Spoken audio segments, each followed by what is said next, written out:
We want to start as we planned on time and hopefully get you out of here on time, but often the most important part, and will be the case tonight, is what happens in the middle. And so we're really excited about this evening. First, I want to welcome you to Cambridge College, and for those of you who don't know us, Cambridge College has been around for nearly 45 years. We were founded based on a very simple premise, and that is everyone is entitled to an opportunity for higher education. The focus of our work for this many years has been an adult population, and I like to say we leave no adult behind. Anyone who wants to pursue higher education, who has decided that they're not able to achieve their professional goals, they're not able to do what they'd like to do for their children and their family because they lack credentials, Cambridge College has been here for those adults. So we open our doors and provide access for a group of adults who are very motivated, they're driven. I'm fond of saying they're not 18-year-olds and their parents haven't told them you have to go. They're coming because they understand the value. They understand that it makes a difference in their life, their lifetime earnings, but as importantly, and for many of them more importantly, it changes forever the future of their children. Because we all know you are far more likely to have the next generations go to college and achieve their own academic credentials if their parents have a college degree. And the lifetime earnings are about 4 times as much for those who have college degrees from those who do not. For families where the earnings are over $90,000 and parents have gone to college, 1 out of 2 of those children will go to college and earn their degree. For families where the parents haven't gone to college and the earnings are below $50,000, 1 in 17. So ours is a really urgent imperative today in America, and we're committed to continuing to provide opportunities for those who want it, and we're delighted that you're here with us tonight because this is also a very important part of what Cambridge College does. We launched this speaker series about 4 years ago, and 3 years ago, I'm sorry, and the reason for us was to provide a forum, an opportunity, and venue for us to hear from leaders from across the country, and also to create a space that would encourage dialogue and debate and discussion about issues that are time sensitive, that are current in the media, that we talk about over our dining room table, but that matter as it relates to issues of social justice and equity in America. We launched this series with our governor, our former governor, Deval Patrick, as our keynote speaker, and along the way we've brought in many wonderful speakers from diverse backgrounds. We couldn't be more excited than we are tonight to have as our guest a member of our Board of Trustees and an author, I will tell you more about her later, and to have as our moderator one of our most beloved, well-known, and really exciting local journalists and moderators as well. I want to, before I go any further though, thank our sponsors. We've been very fortunate that our speaker series has been supported by Eastern Bank, so I want to thank Eastern Bank, and I just will note that Wendell Knox is here. He's the lead director of Eastern Bank, and Mo Cowan, who's a member of that board as well. We also have as a sponsor Mintz Levin, and Mo is also with Mintz Levin. Mo, I don't think you're with the next 2 organizations I'm going to name. Century Bank and MSI. So again, they make this possible, and I want to acknowledge their contribution. I also want to call to your attention the beautiful art that is in this space. This is a space, and I share this with you again because it is important in terms of our culture. This is a space that we use for gatherings, for celebrations, for events like this, and it has also become a gallery. We've been very committed to partnerships with arts organizations who provide for us this beautiful work that surrounds you, and it makes this space even more enjoyable. So, and we have exhibits throughout the year from different organizations. This is an exhibit by documentary film director Alex Gomez, and it's called A Journey to the Heart of the Amazon. These are photos from Brazil, and they are photos of the indigenous people who, as we all know, are facing being pushed out of their home because of the encroaching development in those areas. And he spent time with them, and if you just walk around and study the faces and look at the interactions between the people in these photos, you begin to get a sense of the spirit and the warmth and the love that is present in this culture despite what they're facing. So we want to thank and acknowledge Alex Gomez for allowing us to have this exhibit on display. So now I want to move on so we can get to the important part of tonight. And I'm really excited to welcome these two wonderful, exceptional, inspirational women. I want to first tell you about our moderator, who is sitting here on our stage already, Ms. Callie Crossley. Callie is well recognized as a TV and radio host, a commentator, and public speaker. She currently is a panelist on WGBH's Beat the Press and is a host of WGBH's Basic Black. She is also a frequent contributor to National Public Radio's The Takeaway and Tell Me More. As a Woodrow Wilson Visiting Fellow, she lectures at colleges and universities on a range of topics that are also often the subject of her commentary on television and radio: politics, the role of media in society, and critical issues of race and gender in our society today. Ms. Crossley gained national attention in 1987 as one of the producers of the acclaimed Eyes on the Prize, which was nominated for an Academy Award for Best Documentary Feature in 1988. She is the recipient of a Nieman Fellowship and a fellowship from the Institute of Politics at Harvard University. She's a graduate school of government, the Kennedy School. She's a graduate of Wellesley, and I know we have some other Wellesley women in the room tonight. And she holds an honorary Doctor of Arts degree from Pine Manor College, and I proudly say she also has an honorary Doctor of Humane Letters from Cambridge College. So Callie, thank you for being here tonight. And I want to introduce our guest speaker for tonight, April Ryan. April is a veteran journalist and the author of the best-selling book, The Presidency in Black and White, My Up-Close View of Three Presidents and Race in America. For 30 years, April has worked in the field of journalism and has been the White House correspondent for the American Urban Radio Network since 1997. She hosts a daily feature, the White House Report, which is broadcast to nearly 300 affiliated stations nationwide. Her book was recently named by NBC News as one of the 14 books to read for Black History Month. Born and raised and living in Baltimore, April is a graduate of Morgan State, a proud graduate of Morgan State. And I'm also very proud to say she is a trustee of Cambridge College. In this funny, enlightening, and provocative book, for those of you who have not read it, April shares with us the story of her experience across three presidencies: President Bill Clinton, President George W. Bush, and President Barack Obama. She shares her insider observations on the role that race has and continues to play in America, and the importance of the perspectives, the leadership, and the actions of the most important leader in the world, the President of the United States.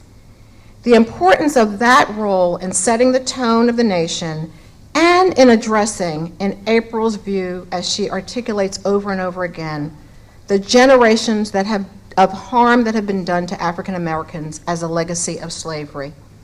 She weaves her views into this informative narrative with insight and humor. I loved reading the stories of the soul food meal with President Clinton, of being seated with visitors from a delegation from Africa at a press briefing, and they all thought she was part of the delegation, and she kept telling them, President Bush made me sit here. And of her spending time on Air Force One, including since the book has been published, with President Obama.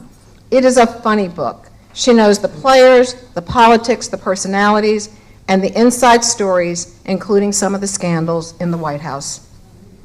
And believe me, I've tried every chance I could get when I'm sitting with her one-on-one to ask her about the scandals. Through it all, from beginning to end, however, she never wavers or lets us forget about the importance of addressing the race issue in America.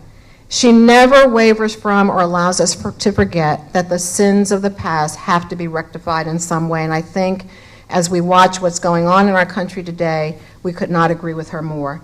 This is a must-read. It's a fun read, and it's an enlightening read. So we are delighted to have April here with us tonight, and April, come join us.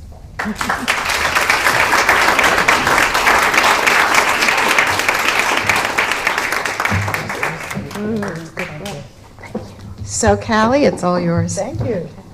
I think I'm on. Am I on? Okay, good. Hi, Callie. Hi, April. How are you? Fine. So one of the things that, we just saw each other upstairs. We did not rehearse. I always pick out pieces I like the authors to read. I noticed her book was already marked, but I have my favorite. So we'll do a bit of both, I am certain, as we go along. I think it's very important because people don't really understand how media works, period. You know, I get so many questions just about how the job works, and yours is a very special job. It's special in special. So I want to set the stage and for you to explain what it means to be a member of the White House Press Corps. Well, first of all, I want to thank everyone for coming. I know it's very busy here in this wonderful area of Cambridge and in Boston, and thank all of you for coming to this occasion. Thank Dr. Jackson and the Board of Trustees and the former U.S. Senator Callan and his lovely wife for coming, and all of you just for coming. And thank you for offering and being here for this. Well, getting into specialty media, you know, many of us can be journalists. Anybody's a journalist. If you, I guess, use your phone, you're a journalist. You're a citizen journalist, you know. You can video something. I mean, we saw what happened in Philadelphia. Many people were taking videos on the train. They were citizen journalists. But what makes us different is the fact that we were taught the 5 W's and the facts: who, what, when, where, and why, and to get the facts right. But then, with that broad base, we narrow it down a little bit more. At the White House, I'm considered specialty media. Specialty media meaning I target urban America. Urban America is Cambridge. Urban America is Baltimore. Urban America is Boston. But when you narrow it down even more, urban America, minority America. So when you focus in on a certain group of Americans, you're considered specialty media. And in the book, I have Mike McCurry, the former White House press secretary under Bill Clinton, and the great Marlon Fitzwater, the press secretary for Reagan and George W. Bush, George H.W. Bush, Herbert Walker Bush. So, and he said, you know, because of the need to push the information out, what they do, they would look at the tier system, who they wanted to get the message to, and the mass numbers that they could get. So in the White House, you have TV and wire. You know, they sit in the front 2 rows. Then from TV and wire, you have newspaper, magazine. And I'm the bastard child. I'm the one. Radio is, you know, no one listens to radio. But we do listen to radio. When you're driving in your car to work, you know, Everybody's listening finger to popping to radio. Beyonce and listening to the news station. So, but, you know, they think that radio doesn't really have a pull, but we do. And we have millions of people. We have tens of millions of people listening. So I'm on the bottom of the food chain, but a lot of times I'm at the top because I focus in on the group that they want to target in on, African Americans in urban America. So that's your piece of specialty media, but you're sitting inside a pool of a place that is so narrow in its group. I mean, there are very few people, even though, as you've explained, where you sit in the tier, it's a small group. It's a small group. So it's quite prestigious because you're the ones that have at least access to the president's press secretary and to others in the administration. I mean, they don't have to, but they often come through you first. So just to be in that pool, I want you to tell me how many other black folk are in that pool with you? The unfortunate thing is I am the only African American who focuses in on urban America daily who's in that room. That room and that building in Washington is an unforgiving town. And you have to have, you know, to sit in that room, you watch on TV, you see Scandal and West Wing, it's nothing like that. That room is a small room. Many of us have designated seats. If you come in from Essence, Ebony, or some of the black newspapers around the nation, you don't have a designated seat or workspace. So therefore, you're hanging out on the fringe. And a lot of times, unfortunately, I'm the only one asking about Katrina, about Baltimore, before that crescendo moment. So I'm the only one. That's pretty intense. It's really, I feel the weight. Right. And that doesn't mean that when you're looking at those press conferences and you might see some other folks of color in those seats every now and not often though, because they work at the network or at the wire service, but they're not there every day. The front row, yes. Okay, Wendell Goler, who is now retired from Fox News, would sometimes sit in the front row. Kristen Walker of NBC sits in the front row every now and again. Dan Lothian, a Boston native, used to be at CNN, would sit on the front row. Who else is there? And Not that's many. sad. That's sad. That's sad. You have a gentleman, Bloomberg, every now and then, again, he sits on the second row. But the issue is really, when you look out at that room, there's not a representation of America. And George W. Bush said that, to me, and I talk about it in the book. When you look out at that room, it's mostly white male. And I'll never forget, Ann Compton and I, we would sit on the same row in the third row, and we would look and see how many men were in the front row, how many white men were in the front row. Not women, white men. It's a white male-dominated town. It's a white male-dominated industry. It's a white male-dominated room. And even though the president is black, right, black man. I recall there was a time, you all don't keep up with the minute details like this that we in the media like to follow, but was this like 3 or 4 months ago when the president only called on women? Woo, those men were mad. They were hot. They were hot. Ed Henry, I'm going to tell you, Ed Henry was one of them on Fox News screaming, and I was number 8. They call me number 8 now. I was the last one to get the question. And of course, when it came to me, everybody said, well, what did you do to get the president to call me? I said, what did I do? I just raised my hand. Everybody think I did something crazy. I'm like, no, just raised my hand, and he called on me. Right. So I was one of the 8. So I just wanted to say this, that was noted because it was so unusual that he deliberately, and that was a deliberate move by the president to only call on the women. And women are the largest, one of the largest voting blocs in this nation. And you hear about how the press conferences always have men, and you might have a woman here, or you have radio here, but it was all women. And I think it was done intentionally to show the power of women and moving into this election season. So I think they were very strategic in what they did. Well, and I took it as other women in the business did take it, which is, hello, we've been here, we know how to ask a question. Just because they didn't call on you, big deal. So that was how I took it. But it was a big enough deal that it made stories around. It did, it made news. All right, now I would love you to read, starting from page 3, if you would. Page just 3. To get a flavor of you and what's going on, and You're talking about the introduction. Yes. Okay, what do you want me to read? I want you to start from "To Feel the Power" and then go over to page 4, which ends "Lucky to Be in the Same Room." To Feel the Power. Where are we? Okay, let's see. I wrote the book. I'm like, where are we? I know. This happens to me all the time. I said, remember when you said, and they go, okay. To feel that power from the vantage point of the West Wing is a political junkie's dream, and it offers a rush like no other. Working at the White House is the ultimate insider's job in Washington, and Mike McCurry paid me a great compliment after I began my new beat. There's no question to me that your reporting demonstrated that kind of power, end quote. But for me, it's more than just power and status. Everything about the place is enthralling, including the building's architecture. Photographs just don't do it justice.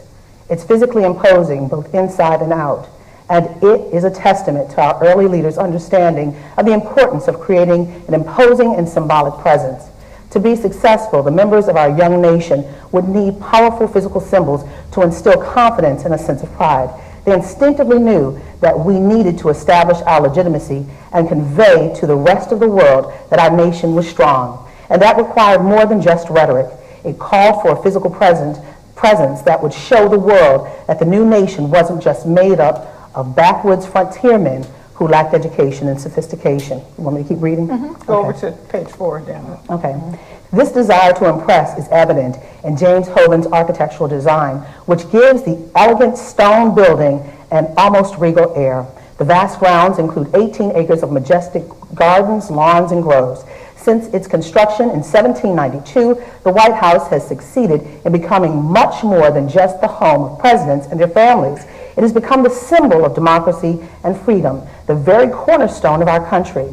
The sad irony is that this great house, like the Capitol and many of the historic buildings in Washington, was built with slave labor. Many presidents brought slaves to live with them as cooks, housekeepers, personal maids, and servants in the White House. In fact, the second child born at the president's house, as it was called then, was the child born to Thomas Jefferson's slave, Fanny and Eddie. The White House Historical Association notes that the first African American to write a memoir about the White House was Paul Jennings, a slave who was President Madison's personal servant. His book, A Colored Man's Reminiscence of James Madison, offers detailed firsthand accounts of what a slave's life was like at the White House.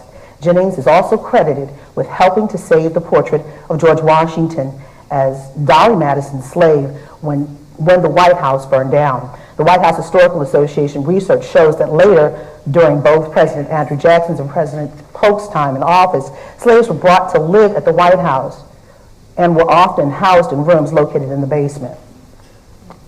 This was actually a common practice since many of our former presidents were from southern slave states. Later, when President Lincoln freed the slaves and slavery was abolished, he refused to have slaves at the White House, but blacks were still relegated to service positions as household staff, as broadcaster Tavis Smiley told me. Should I read on? No, you can stop there. Okay. Just to give you just a context of what it's like to be in that building and what you were feeling when you were there. Because you focus on urban issues, I wonder if you might share one of what you think is your best story when all came together, when your mission and purpose for being in that room got right to the heart of what the issues of the day were about. You know, I think, I'm not going to say I'm an advocate journalist or an activist journalist. I'm a journalist, but I also think because of my history, because I've been there for 18 years, and I've seen what's going on, I can keep issues on the table. When you have new journalists come in, sometimes they don't know the lay of the land and they don't understand, and it's like, oh, whatever. But I think the most poignant and most significant story that I ever covered was the black farmer story. And I say that because during the Clinton years, and how many of you know about the black farmers? Okay. The black farmers, John Boyd, head of the National Black Farmers Association, used to take a mule named Struggle along Pennsylvania Avenue, and he used to take his John Deere tractor. And he wanted to symbolize the fact that many African Americans were discriminated against by the Department of Agriculture. So what happened was, there was a large group that received a payout because of this discrimination. And then the Department of Agriculture told that group to, shh, don't tell, do not tell. So the other group, the 17,000 plus, who didn't know about the fact that they were told, the first group was told to shh, they found out and they said, oh, no, no, no, no. So John Boyd took his little mule up and down Pennsylvania Avenue in front of the White House, Struggle, I'll never forget that. And I'm like, who is this man with this mule called Struggle walking up and down in front of the White House? So then he would take his John Deere tractor. So Bill Clinton said, okay, we got you. We're going to allow you to get your money too. Well, Bill Clinton, when he was president, he said, okay, we're going to do this. But did it happen financially? No. George W. Bush said, okay, to many people's surprise. He said, okay, let's try this. Congress said no. So I kept asking the questions, and here you have the first black president. And I asked the question, I kept asking the question. At this time, we were in recession. We were in full-blown recession. Congressional leaders were saying, we are not going to do this because we don't have any money to pay this. I'm talking a lot of money. So, I mean, billions of dollars. So billions with a B. At a time of recession. So John Boyd was a surrogate for President Obama. He supported President Obama. He was like, wait a minute, what's going on? So I kept asking the questions, and ultimately, because it kept coming up in the forefront, and the spotlight was on what this first black president was going to do with the discrimination, the historic discrimination. Now, this discrimination went back 20 and 30 years. Many of those who were discriminated against had passed away, and their families were to be the recipients of any monies that came in for the farms. And many of these farms had folded because they did not get that funding. So because I kept asking the questions, at the highest levels of this land, it finally happened. John Boyd and the 17,000 plus farmers received their payout, $50,000. But that's a drop in the bucket for many of those farmers who needed that money then. Not to mention the ones that died and didn't get it. Yeah. So I think that was, and again, I'm not an activist journalist. I'm not an advocate journalist. I'm just a journalist. But because you have the historical knowledge of what's going on, you can kind of set the groundwork and say, this is what's happening, this is what happened then, and you can move forward. So I think there is a piece. I think it's really good when journalists can stay. I do believe in longevity in journalism because, I mean, just what happened with this case. I mean, and look at, you know, Bill Plant. How many of you saw the coverage that Bill Plant had for Selma 50 years ago? That was amazing. To look then and now, that was amazing. You know, to look at what happened then and what happened. Selma is still a land that is I think it's a land that time forgot. It's racially diverse, but economically still unstable. So it's just amazing to see, you know, just to watch the coverage. And I think, you know, again, the Black Farmers was I think, one of the most poignant stories for me.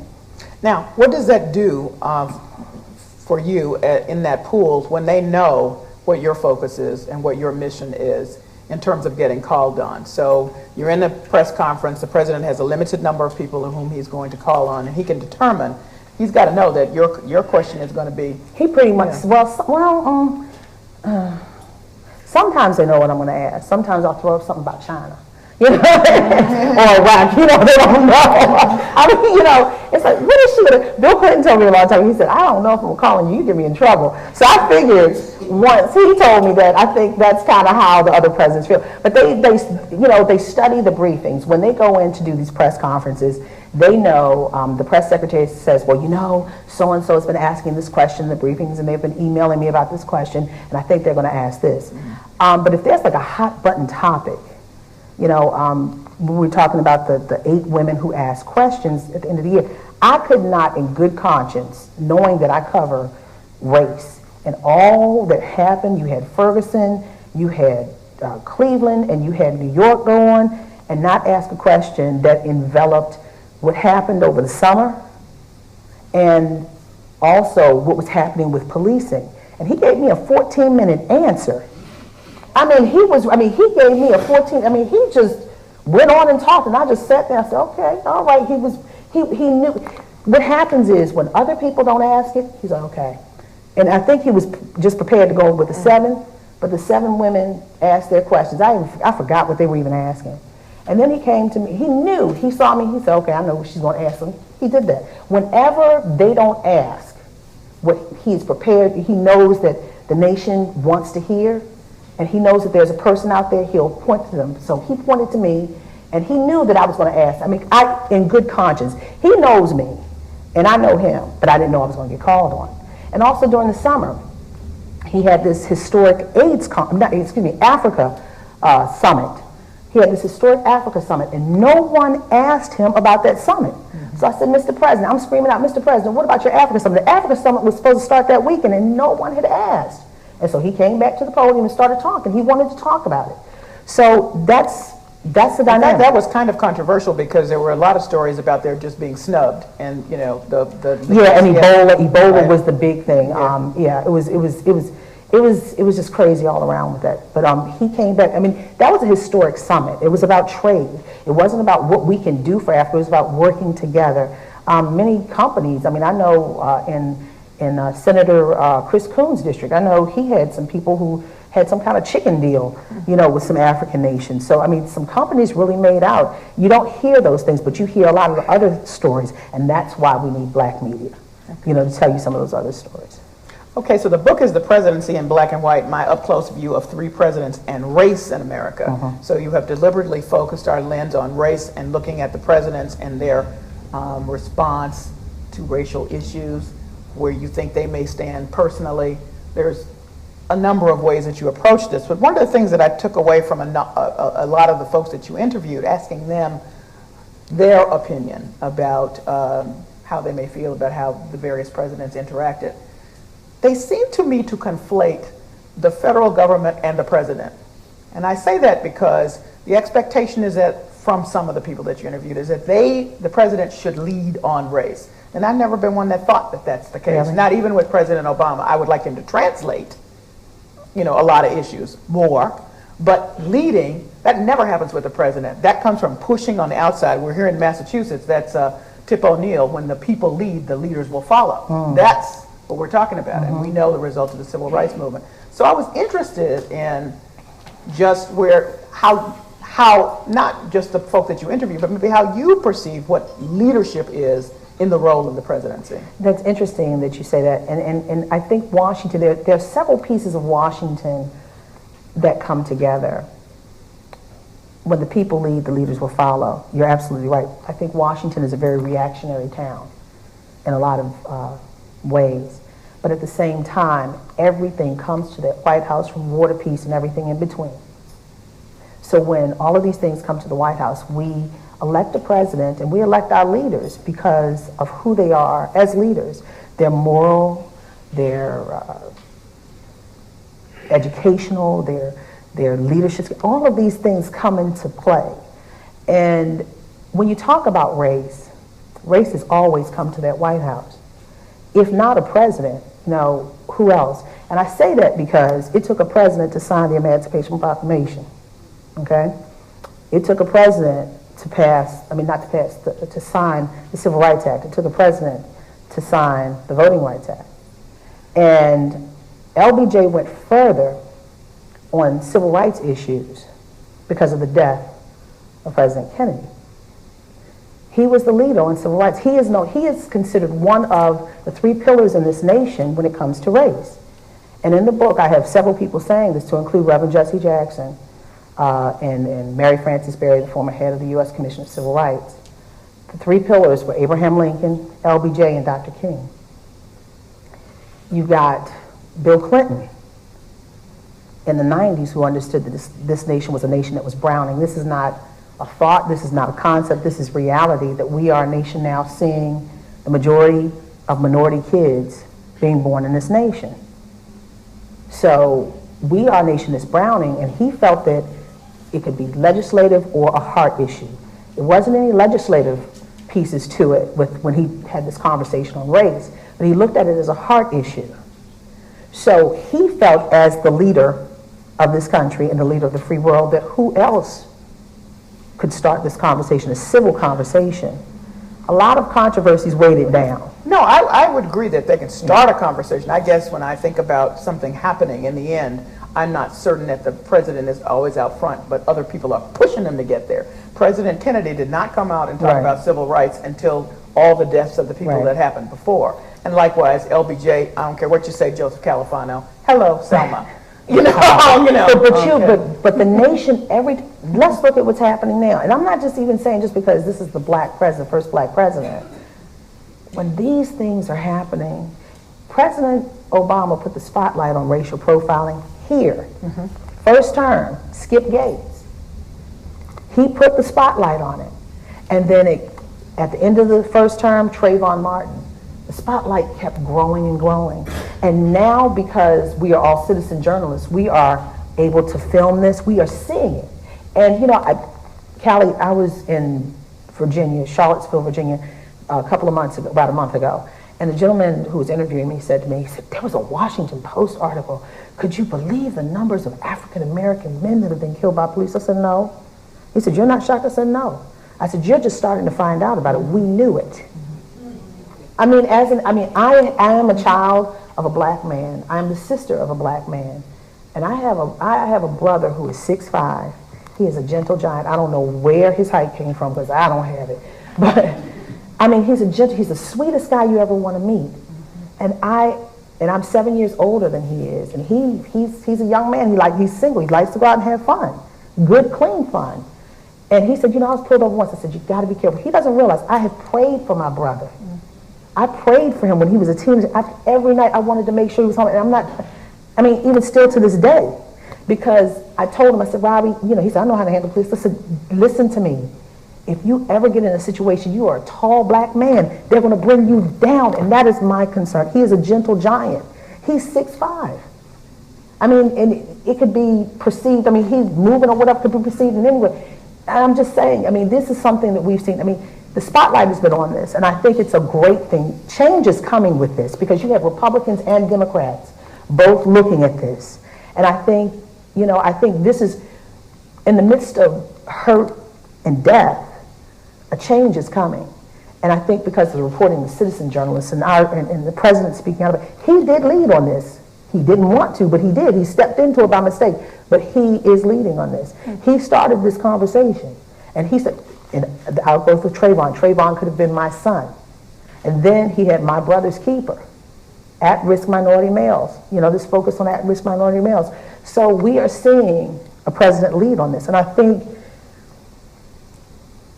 presidents have a right to step in this because this nation is still torn. I'd like to see them do more. I just think that, you know, often they're more reactive than proactive, which was my point about it. Yeah. I just think it's just interesting in that there is an expectation that if they don't lead, then somehow we don't progress. Let me just pick up on your point about both parties paying attention to this, because I'm noting the conversations of folks who would aim to be president. They'll be in your house in a minute, one of them. And Ted Cruz has already come out and said that he thought that racial relations were inflamed by the president, in fact. Because I believe, and you addressed this, that to discuss race is perceived to be racist in this country. You know, I've been called a race baiter on Fox. I've been called all sorts of things. But when you have, and I mean, Joe Scarborough went after me the other day on Morning Joe when he was saying, you know, it's about the black fathers not being there, the black father. And he was saying that was specifically the problem. And then he started quoting all these stats about Baltimore, my hometown that I love dearly. And he said, you know, and the life expectancy in Baltimore is less than it is in Syria. I said, wait a minute. I said, let me give you another stat. I said, the other stat is 32% of black children in Baltimore City are in poverty. I said, so, and a lot of those kids, the only meal that they get is in school for lunch. And so I said, but I've been in Washington for 18 years, and when it comes time to deal with the budget crunch, what's the first thing on the table? You start cutting the school lunch programs. And he went off on me. I said, it's not just about the black, it's a multi-tiered problem. It's a multi-tiered problem. I think it's government. I think it's the breakdown of the family. I think it's so many different pieces. I think there's a lack of hope. I think there's so many different pieces. I mean, I'm not saying that I'm here to fix it. I've got the end-all be-all solution. But it's such a in education, such a multi-tiered problem. I mean, just in Baltimore alone, Bethlehem Steel left Baltimore City, and it was a great place, the #1 employer that gave African Americans, particularly people who didn't have a college degree, middle income status. Okay. Beth Steel left Baltimore because of globalization, global trade, and now Johns Hopkins is the #1 employer. And you have to have an education to make the money at Johns Hopkins. So it begets poverty, it's cyclical. So there's it's so many tiers to this thing.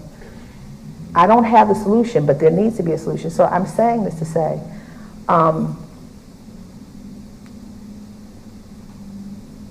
the discussion is often surface. The discussion, you're not a race baiter when you come up with stats. Right. They can say race baiting, they can say, oh, you know, this is terrible. But when you come up, African Americans are always at the lowest rung, disproportionate numbers of any category: education, jobs, salary, housing. Why? That is not race. That is not race baiting. That is a fact. So how do you fix it? And don't be afraid of the problem. Let's talk civilly about fixing it. Am I right, Senator? All right. So when you, I'm gonna call you out. What April did in her book was lead up, have a variety, a discussion about a number of things that happened, and looking at, telling her experiences with the various presidents that she worked for, and at the end she graded them. So I want to get to the criteria that you use to grade them, because nobody got an F, by the way. Well, partial S, okay. I'm saying overall, overall, but you didn't flunk anybody totally, is my point.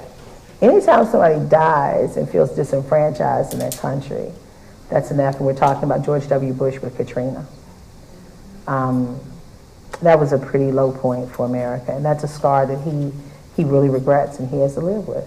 But you write in your book, some people may be surprised that you, having worked with him and been with him, you didn't believe he was racist. I don't believe he's racist. I actually like President George W. Bush, and he liked me. We had, and let me explain this. This is not about policy. This is about two people coming together. I've liked every president I've worked with. I mean, they know my thoughts about things, but we've had nice personal relationships. But I'm going to say this. President Bush, early on, understood what I was doing, who I was, and what my mission was. And we had conversations about race on numerous occasions. Yes, he was the president who wrote an amicus brief against the University of Michigan for their preferential treatment and admissions.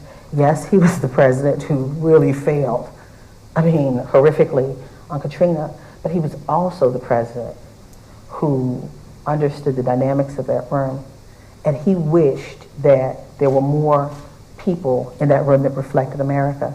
Condi Rice, I mean, I know a lot of people, you know, like whatever. Condi Rice was really one of the advisors that he really listened to. And she even talked to him against doing the amicus brief because she believed in quote unquote targets of opportunity, which some would say is code for affirmative action. So, and Colin Powell was a staunch believer in affirmative action. You know, he listened, but he also had other people in his ear like Cheney and Rumsfeld and Karl Rove. So that won out. But the Bush that I saw was not the Bush that you saw on TV or you've heard about. And I'm going to give you an example. Because you're up close. So I know it's not. I'm going to give you an example, and this is very telling. I couldn't travel to Africa the second time that he went because I just had a baby. And he wanted me to go in, talk to him. He did this slideshow, this beautiful slideshow about Africa at a local school. And so they put me in his car when he came back in the motorcade. So we were in the car. And if you have the book in your hand, let me see, what page is it? Callie, find the page. You know the picture. Yes. So we were in his car. Dana Perino, the press secretary at the time, was in the car, and someone else was in the car. And we started talking. This was the election for President Barack, well, then Senator Barack Obama was underway. The campaigning was underway against John McCain. So we were talking, and he said, you know, I was excited about being in the car. We were just talking, we were off the record before we went into the Oval Office. And he said something about the race, and I said, yeah, there's a lot of overt racism, and then I couldn't think of the word, but he said subtle. There's some subtle racism too. He said subtle racism. And so we talked, and then we got out of the car, and then he said, let's make your fellow reporters angry. I said, what? He said, come here, let's wave at him.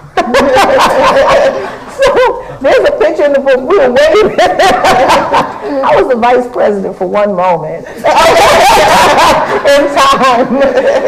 We were going up the little walkway to go up into the Oval Office. So we talked, but I also believe that this president really, and we talked about, you know, the election process. And then we did the interview.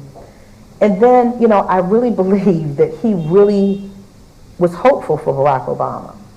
And then election night, it was one of the most amazing nights. I mean, if you weren't in Grant Park in Chicago, the best place to have been was the White House. Wolf Blitzer, my dear friend Wolf Blitzer, told me, like he told everybody else, Barack Obama, CNN will be the 44th president of the United States. I'm sitting there, I'm like, what? I was shell-shocked. I said, really? I couldn't believe it. And I mean, it was 11 o'clock, and I'm sitting in my little telephone-sized booth. I'm like, what? So I get up and walk down the hall to Fox News. And Wendell Gold is sitting there, and I just stood in the doorway like, I still couldn't believe it. It's not about his policy or his politics. This was the first black president elected to the United States. And I said, okay. So I'm standing there in front of Wendell, and I'm just like dumbfounded. I couldn't say anything. And Wendell turned and looked at me. He was sitting down and looked at me, and not a word said. So I walked close to Wendell, and he's still sitting down, and he turns to me. I'm acting like I'm Wendell now. Turns to me and just grabs me by the waist and starts crying. Not a word said. And then I leave Wendell and I go outside, and the Bushes are upstairs in the residence because their light was on. Normally they go to bed at 9:30. Their light was on. It was 11 o'clock. They were watching the election results.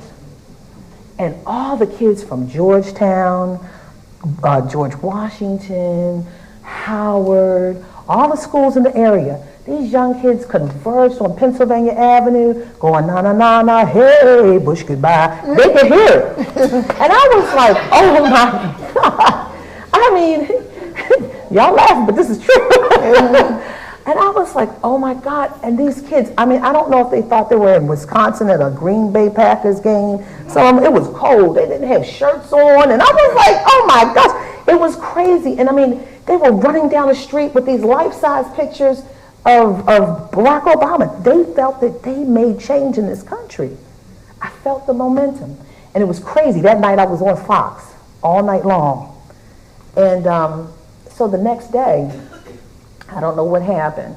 So we were in the Rose Garden. President Bush was going to make this significant statement about a shift in the fabric of America, that a black man was president of the United States, was the president-elect. And instead of me standing in front of the podium area, I moved over, because I call myself the little black Forrest Gump. I moved over. I moved over in front of, as close as I could get to the French door of the Oval Office. President Bush was marching around very angry. He was hot. And I never found out what it was. And one day I'll probably find out what happened. But he was angry. And you could see it, because you normally visibly don't see it. So then he kept marching back and forth. And a lot of his staff were inside the room, to include Steve Hadley, the National Security Advisor at the time. So then he stopped at the door and looked out, and he saw me. And then I'm going to show you what he did. Raising the roof. And he started laughing. I mean, he just switched up like that. And then it just changed the whole mood and the tension in the room. And then Steve Hadley even had to come to the door like, what is going on? Steve looked and he saw it was me, and they started laughing. But in my mind, I think it might have been about McCain losing and him being blamed for it. In my mind, but I never officially found out. But the thing of it is, I think George W. Bush really he really wanted to see Obama fall or succeed on his own. He never, it took him a long time. Now he's getting into the fray because his brother is running for president, thinking about running. Yeah. But before, I think he backed off to give this man a chance, because he understood the racial dynamic that was going on against Barack Obama. I really believe it. So that's... Well, you also give him a lot of props for the hiring that he did in terms of diverse staff. Yeah. 2 African Americans as the man and woman of peace, first time ever. I mean, never have you seen that kind of thing. So, Secretary of State, Colin Powell and Condi Rice. He had Education Secretary Rod Page. He had Alphonso Jackson in HUD. Yeah, those, but to have someone at that level, that was amazing. Now, let's talk about Bill Clinton, whom you grade higher than Bush. First black president, I guess you'd have to, right? No. But, you know, it's interesting because you had the post conversation with him. George Bush did not speak to you for this book, but no, he did not. But Clinton did. Yeah. And I came away with thinking that he really wanted to explore, as you said, he sparked the conversation about race, and he really wanted to continue having it as you were, since he knew this was your lens for this book. Yeah, Bill Clinton. The sad thing about Bill Clinton, all the scandals really bogged down any attempt to really make a significant difference with the race initiative. And, you know, I found out firsthand how there are factions within the White House. I didn't understand if there are factions within the White House. Everyone wants to help him, a president, obtain what he's trying to obtain or do what he wants to do. But it's about how you get there. The devil's in the details. One group wants it one way, another group may want it one way, and somebody else may say, no, this is not going to happen. Through Bill Clinton, I found out that there were factions within that White House that did not want him to go as far as he wanted to go. The time wasn't right, particularly when it came to an apology for slavery. Or they felt it wasn't right. Yeah. Yeah, they felt it wasn't right. it was interesting because now in the Clinton library, they're releasing a lot of the documents, and you can see the things that they're scratching out, and no, you're not going to say this, you're not going to go that far. He came so close to apologizing for slavery in Goree Island in the 1990s. And of course, you're not going to get this president to do it. And George W. Bush said he wasn't going to do it because black Africans participated in the slave trade. So I think it's over. I think the time is gone. But you had people, you had people who were so close to Bill Clinton who were very angry with him about criminal justice. I mean, very angry. People who were in his administration, very angry with him about what he could or did not do. Welfare reform, too. Welfare reform, yeah. Yes. Yeah. I mean, he even tried to make people feel comfortable by hiring some welfare recipients in the White House. But overall, he still came out better in general.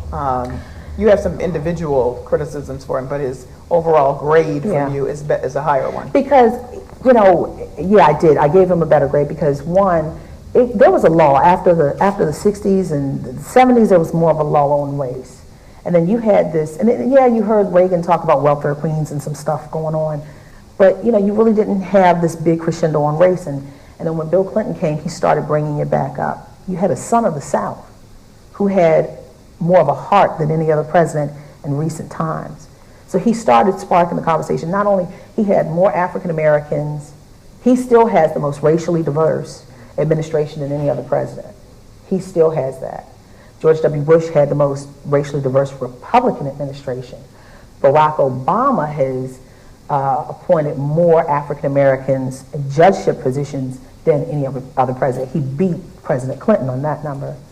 So, but Clinton, to be clear, Clinton beat him in terms of leadership at the White House. Is that what you're saying?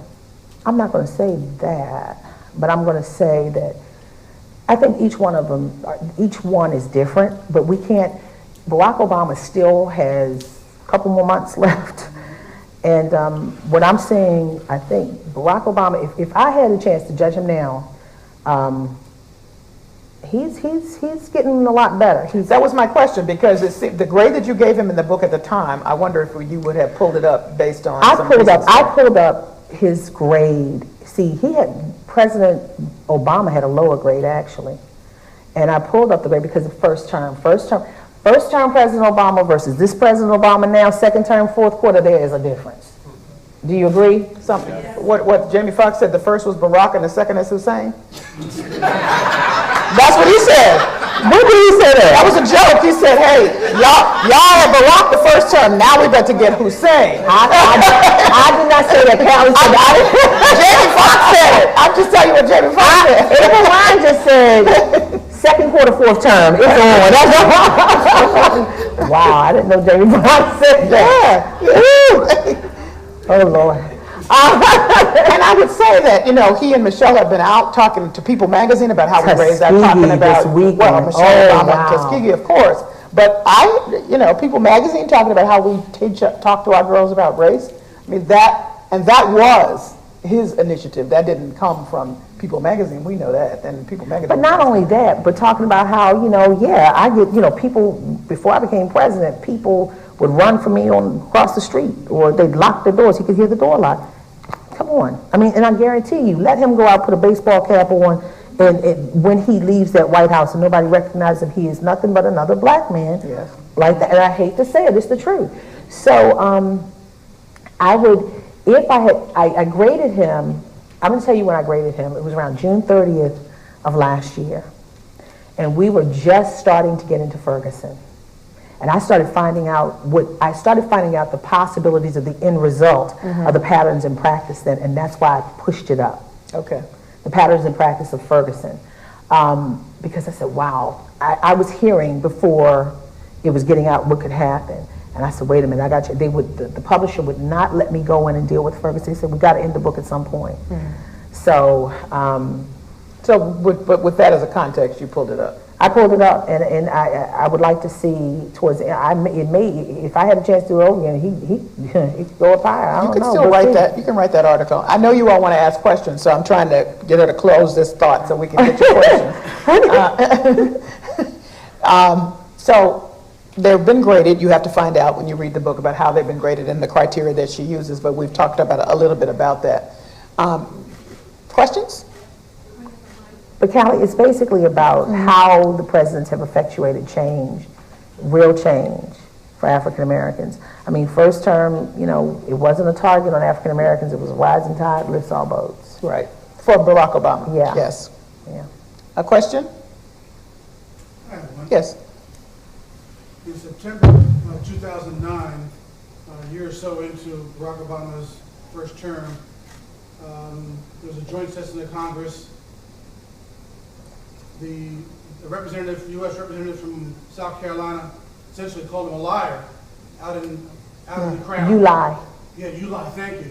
What did the White House feel about that off the record? I mean, what was said? Is this being taped? Somebody's rolling on it, I Oh, Lord, believe. okay. Yeah. I don't think you're going to get that answer. Well, don't be tweeting this. You're going to get me in trouble. Callie talking about Jamie Foxx and all this. I'm glad you did that. It's not April, Jamie Foxx. Yeah, Jamie Foxx. How can I put this? It was noticed and it was noted. But one thing I will tell you, that the White House is not going to go out there. They have to be above the fray, because race and politics will always follow this president, always. So they understand with the groundswell of support that they have, that people didn't like it. Of course they didn't like it. Of course they didn't. But they can't go out there charging after them. But I'm sure there are some behind the scenes, you know. Retaliation? Oh yeah, they retaliate. Senator, don't they retaliate? In their own special way. Praise Jesus, yes. I mean, every administration retaliates. They have very interesting ways of retaliating. So, yeah, but you will never know publicly that they, you know, that they hated it, that was disrespectful to them. But what they will do, they will allow you to voice the opinion. And that's one thing that they have relied on. Whenever there's any kind of racial attacks on them, they've always known that the American public, particularly their base, would rise up and scream foul. I hope I answered your question. As much as she can on the record. I know. Yes, Joe. Are there any perceptions of the relationship of the first ladies to their presidents that may run counter to what we kind of think out in the public? Perceptions of it. They are very supportive.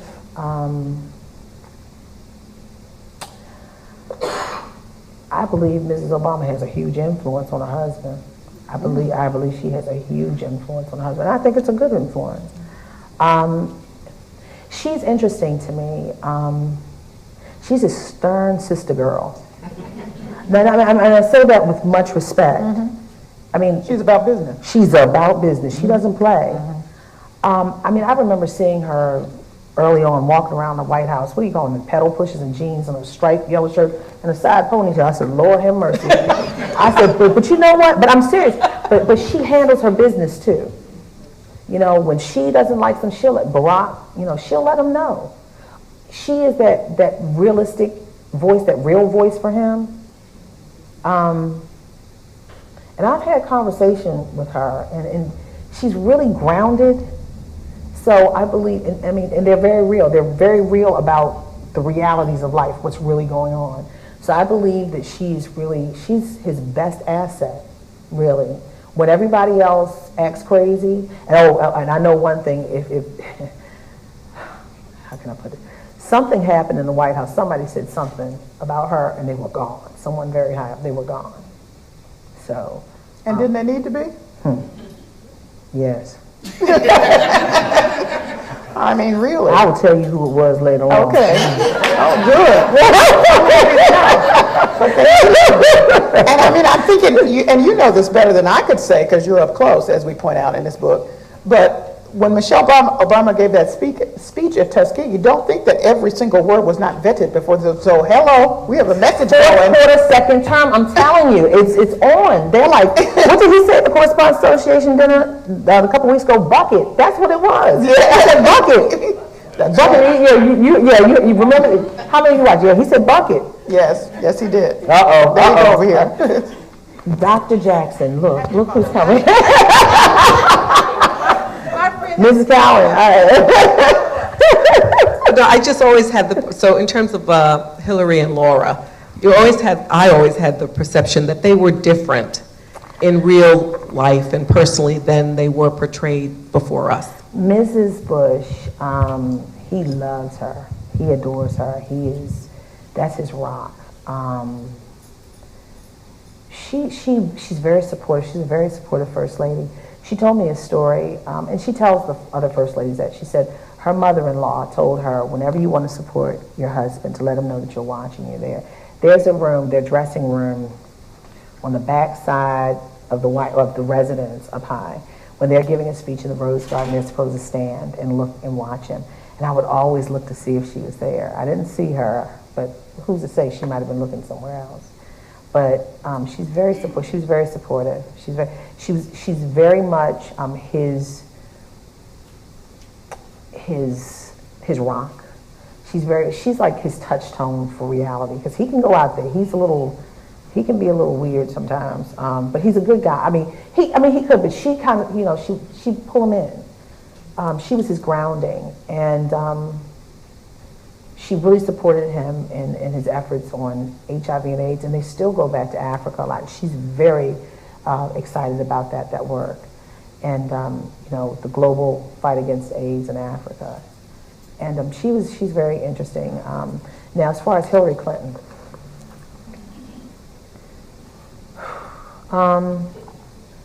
she's a wife. She was a wife. She is a wife. And I got a chance, I'll never forget Valentine's Day. I asked her some romantic questions, before the scandal, and she laughed. She was so giddy like a schoolgirl, but she's a strong woman.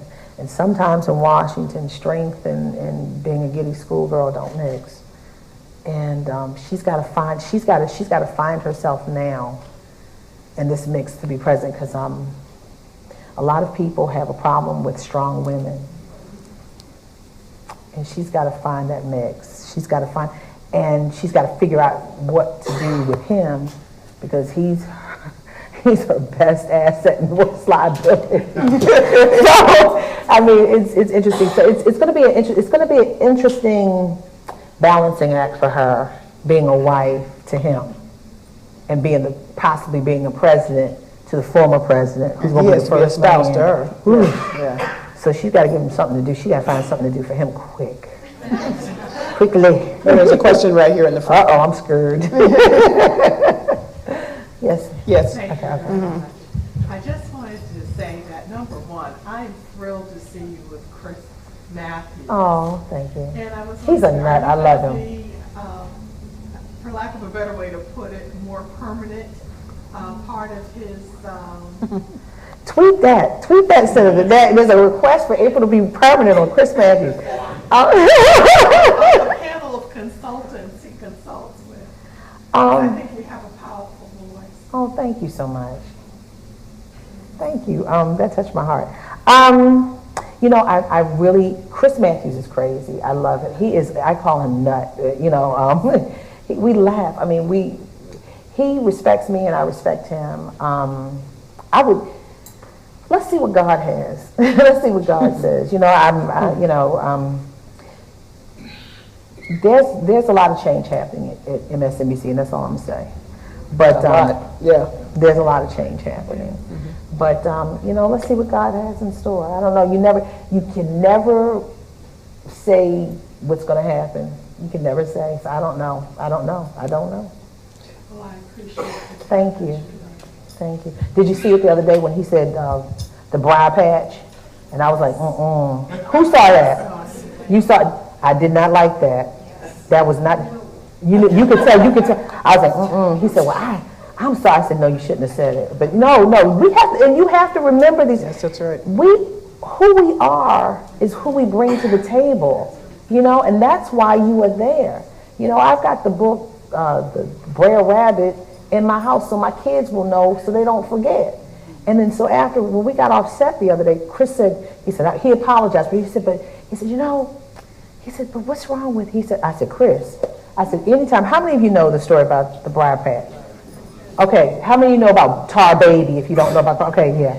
So Chris says, and he didn't mean anything by, and I'm gonna tell you, Tony Snow said something the first day, they were talking about Tar Baby, and we had it out about that, because somebody told me to turn around and told me, shut up, you Tar Baby. I said, oh, no, no, no, no. No, not being from Baltimore, no. So anyway, so Chris, he talked to me afterwards. He said, well, it was Jonathan, it was me and Jonathan, we were talking, and we were walking off the stage. He said, well, I said, Chris, I said, you cannot say that. I said, anytime you have a piece of tar to look like a black person that's you're going to stick something to catch them, that's wrong. He said, you're right. He said, you're right. And he knew it was wrong, but he just wanted to see where my thinking was. We have to stop all of those. We have to stop people from using those old things or defining us by things that are negative, And it goes this thug thing. I would never say the word thug ever again. I would never say, I didn't understand, but I understand. At first I was like, look, but when I saw the football player and what they did, I said, I understand that, but it's taken on a whole new meaning. We have to be a little bit more sensitive to each other. And, Chris told me something about the word hocus pocus. I never knew about that. I will never use hocus pocus. He said it comes from, they're using that word as it relates to the most sacred part of the communion service in the Catholic faith. And I was like, I didn't know that. So I think there needs to be conversation and communication. So thank you. Yes, ma'am. Right here. I have a question. Uh-oh. No, that's not a question. I'm very interested in it, though. I've always been intrigued by the relationship of Barack and Eric Holder. First, they're two fine brothers. Let's just put that on the table. And besides that, they're good friends. Tell the truth. So the friendship is what I mean. Tell the truth and shame the devil. Okay.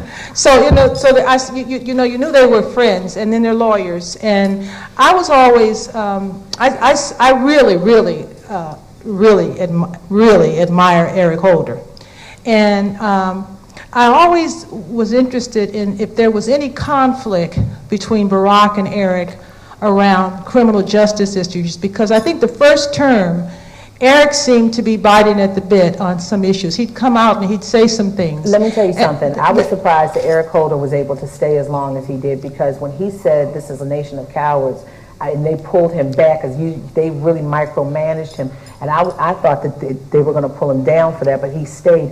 They pulled him back because Eric Holder was under attack right after that, and they knew it.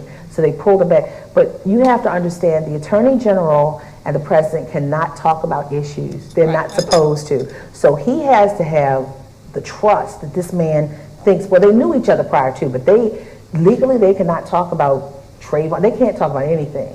What he's thinking about doing or who he's getting ready to arrest. But he has to have the complete faith in this man to do what he's doing.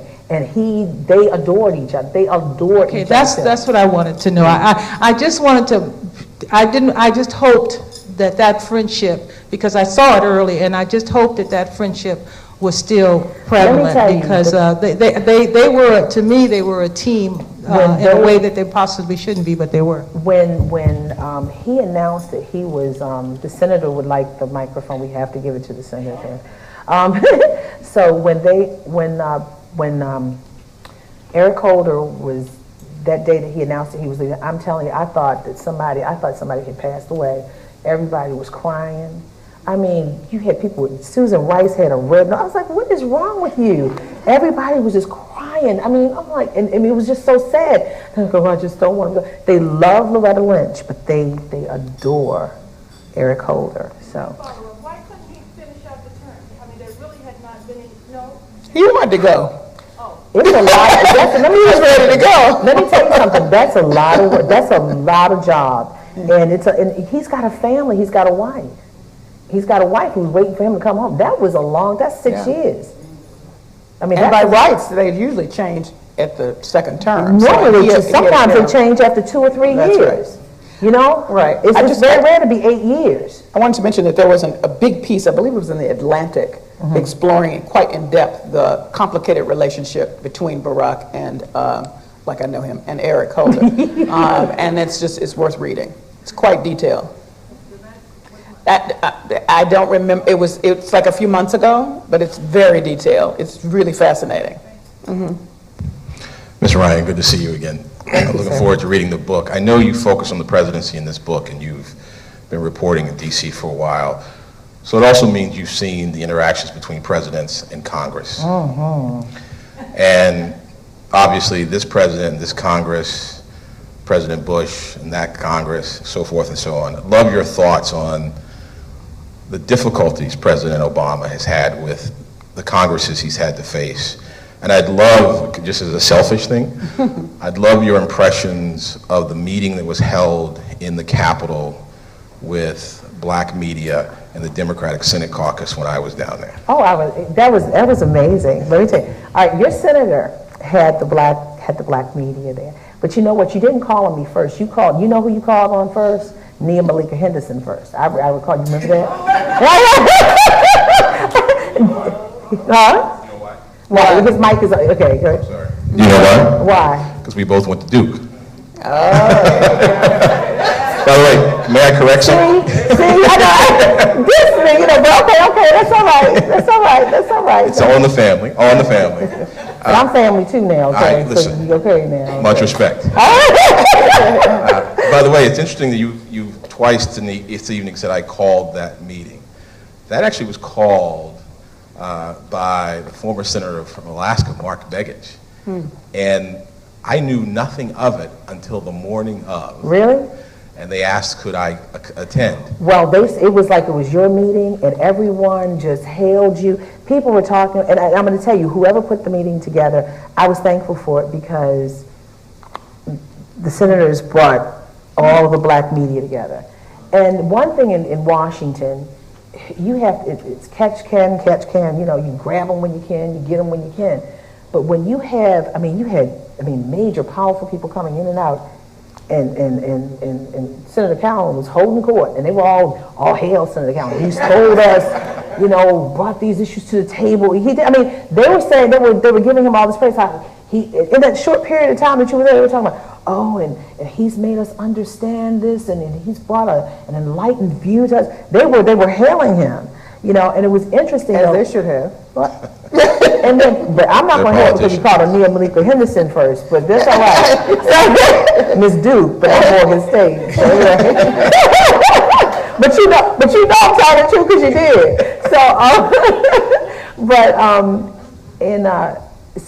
But it was interesting because, and I'm glad that happened. It needs to happen more. If you talk to them, you need to let them know because we need to hear more about what's going on. They go to the Washington Post or the New York Times or to the major media and leak the stories, and we don't have our white counterparts. And some of us were working in major mainstream media. And we need to get the stories right. Nia Malika Henderson. Yeah, exactly. Yeah. Exactly. Yes. We are there too, but the stars of the paper, the TV, they get the story, and they don't filter it to us. Everybody else is still working on different pieces of the story, and we don't get it. And that was a very informative meeting, and it hasn't happened since. Is that right? Well, at least I haven't been invited, but that's okay. I still get my... Just a moment. The president's relationship with Congress, your thoughts? Well, I know you were a member of the CBC, right? Yes. Mm-hmm. You knew about, did you hear the rumors? Well, I detail it in the book. Okay. They don't like each other. He's not going to say anything. We had some very candid conversations in the CBC. I know. Some people wondered why I put the relation. I thought it was important that I put the relationship about the Congressional Black Caucus and this president. There was a true disdain with members of the Congressional Black Caucus with President Barack Obama. There was a disdain when he was senator. I'm serious when I say that. It was to the point where the Senate is on a different schedule from the House. And he didn't get a chance to present his topics because they did not want to give him a chance because they didn't like him. Who are you, you upstart? Who are you coming in here? We are veterans. Who are you? Who do you think you are thinking about running for president? And then you ran against our veteran. Oh, no.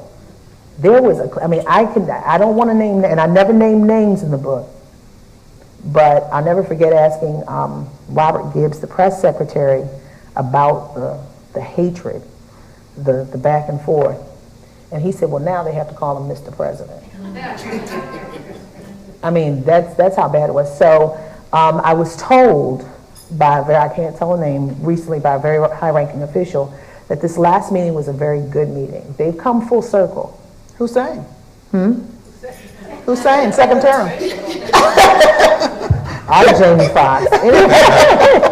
So, but I was told that they've come full circle. But you know, you have a lot of Democrats, and you definitely have Republicans who feel that he's young and that he should not be president, that he's too new to the game. But you know, in the Democratic Party, you've got people that they appoint. They say, "Oh, it's your time," and who are you to come? You know, he set Washington on its ear. Yep.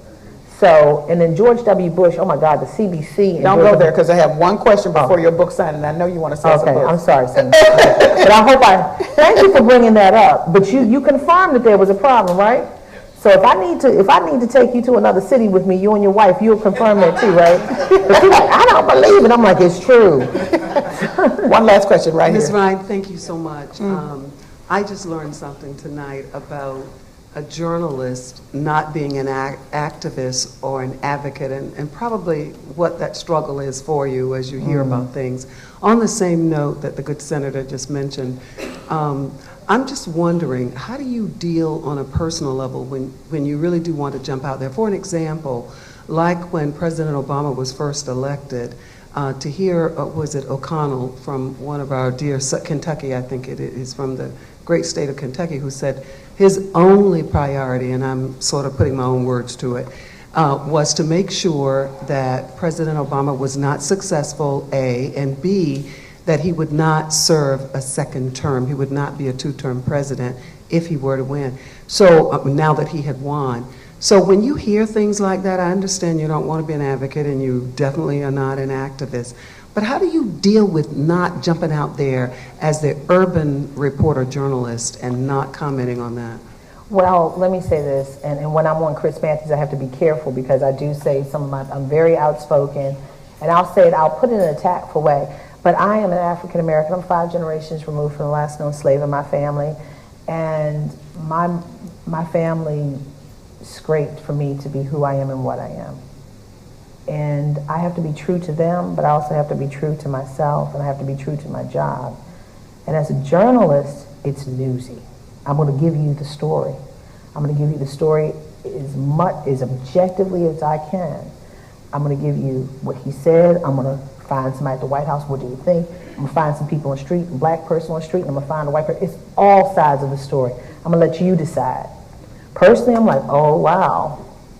I'm like, personally, wow, you know, here we have a black man who's president, but, you know, it's not about him being a black man. It's not him being any president you don't want to see fail, because that's us as a country. Even George W. Bush, I didn't want to see fail. I'm an American too, but I have to write the story, so I have to take myself out of it.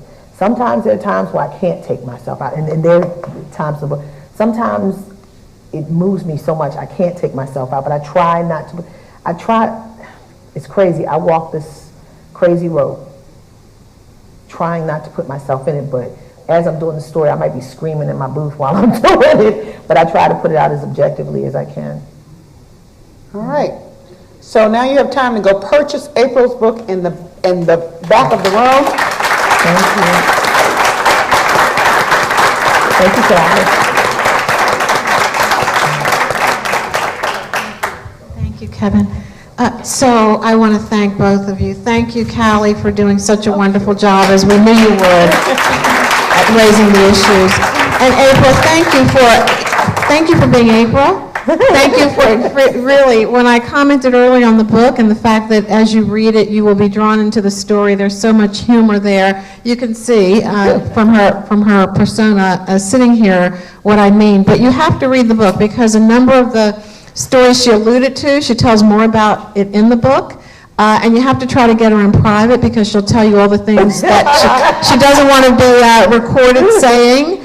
Because as you know, this is her job, and she has to continue to have access. So there's this very delicate balance with being a reporter, telling the facts, telling the truth, but also, as she said, so candidly and so with such candor at the end, but at the end of the day, I am who I am. And I think one of the things I like best about the book and what I like best about listening to both of you is that you've both brought who you are to this. And you have made me one of those presidents, I won't say which one, which I wasn't as crazy about. I actually like him more after reading your book. We don't need to name names. I know who it is. But I know who you're I talking love about. Barack, so let me just leave it there. I always have. But I will say, because you did, even your stories about them made them really so much more human. I mean, you had some very sweet, interesting stories about your encounters with them that, and frankly, in some cases were surprising. So I'm saying all this as a build-up to please buy the book. You have to read it. It's wonderful. She will be signing the books there tonight at the table, and also has graciously agreed that a portion of the proceeds from the sale of the books will go to Cambridge College in support of our scholarship fund. So thank you so much for that, April. Thank you both. It's been fun and very enlightening. Thank you. Thank you, President Jackson. Sign mine before you go.